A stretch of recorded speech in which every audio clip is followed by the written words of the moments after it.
Hey guys, this is Jeff from Big Daddy Reptiles, and today is going to be a video on how to breed ball pythons. Now, the first step is always making sure your ball pythons are large enough to even begin to breed. Males should be at least a year old or at about 700 grams. Now, females on the other hand, which most of you I'm sure know should be much bigger, weighing in at 1200 to 1700 grams or up to 3 years old. Now, to be able to produce fertility a lot easier in the females, not everybody I know does this, but it's just to be on the safer side, tends to work out a lot better, especially for most breeders. What you want to do is you want to start the cooling process, and you want it to last for approximately 3 months. Now, during this time, you want to reduce the ambient heat, the temperature, down to the mid-70s, which I'll show you here on my thermostat. I had it set to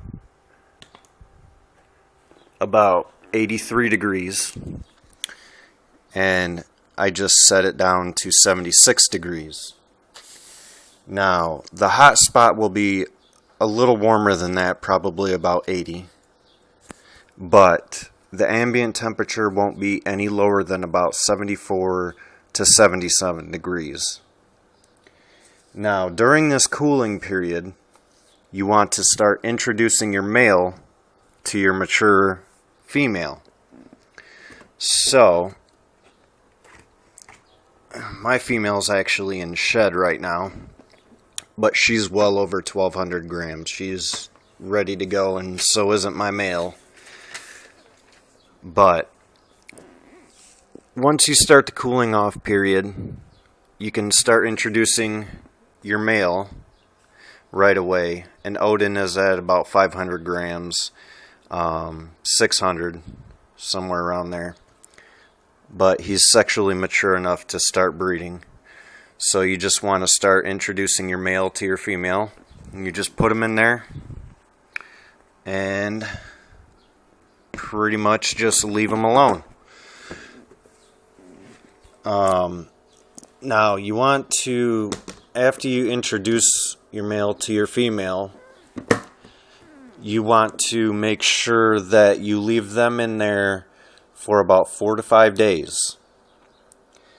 After that 4 to 5 day period, take your male out and put him back in his own enclosure. Give him about 6 to 7 days to rest up and recuperate, and within that time you can give him a meal and get him ready to go again to replenish his strength. And you want to just keep doing that for, I'd say about the whole 3 months that you're doing the cooling off. And then if you're having a problem with your male and your female locking up or copulating, one tip that a lot of people use is you can introduce multiple males in with your female and pretty much let them fight over each other for a little bit. Not so much fight, but they may begin headbutting or wrestling, so to speak. Once that starts, pick out all the weaker males, leave the most dominant male in there, and shortly after they should begin copulating. That helps, it helps raise the sexuality, the sex drive, so to speak, in males.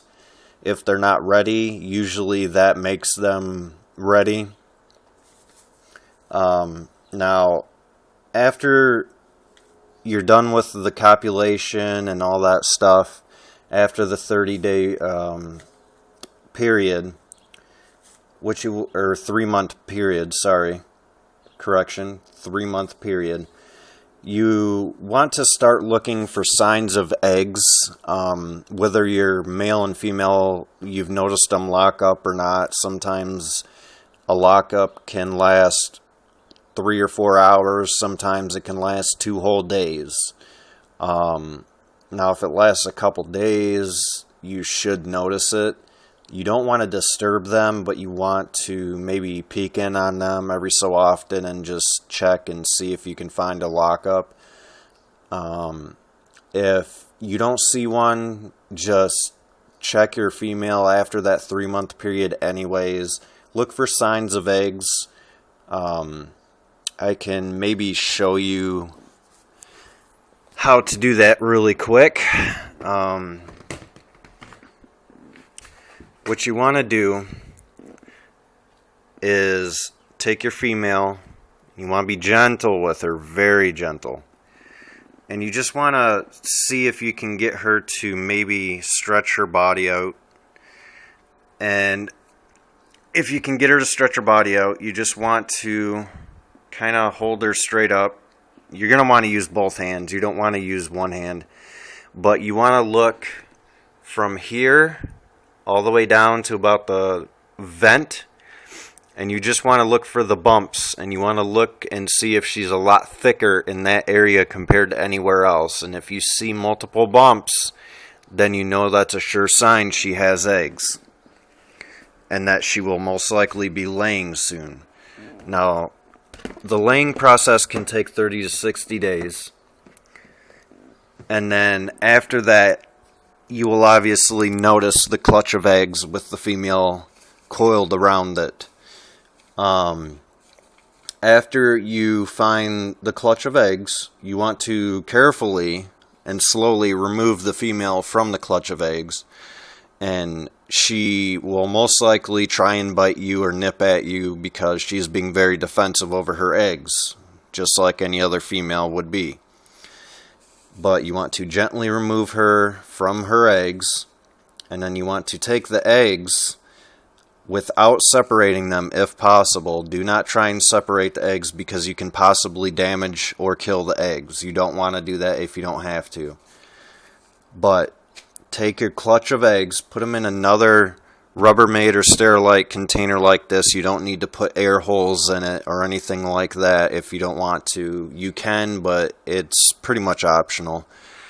But take another Rubbermaid or Sterilite container like this, but obviously much smaller, just big enough to fit the eggs in with a little extra room on the sides. And you want to put Hatch-Rite or another type of nutrient in there to help the eggs grow and to be able to have them hatch. You want to make sure it's a little bit moist but not sopping wet, maybe about 40 to 50% humidity, not very much. And you want to put them in your incubator in the egg box, the incubation box. You want to put them in the incubator and incubate them at about 90 degrees for up to 60 days.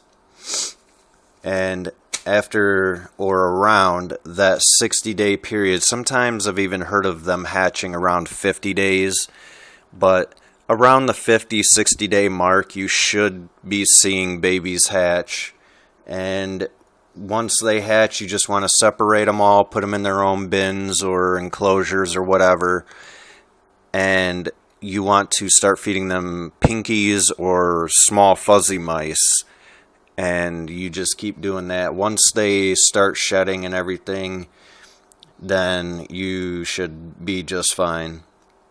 But yeah, that's pretty much it, guys. So I hope that was informative. I'm sorry I didn't have much visual material to go on because I'm actually currently in the process, as you see, of breeding my ball pythons myself. So, but that's pretty much all I can give you guys for now.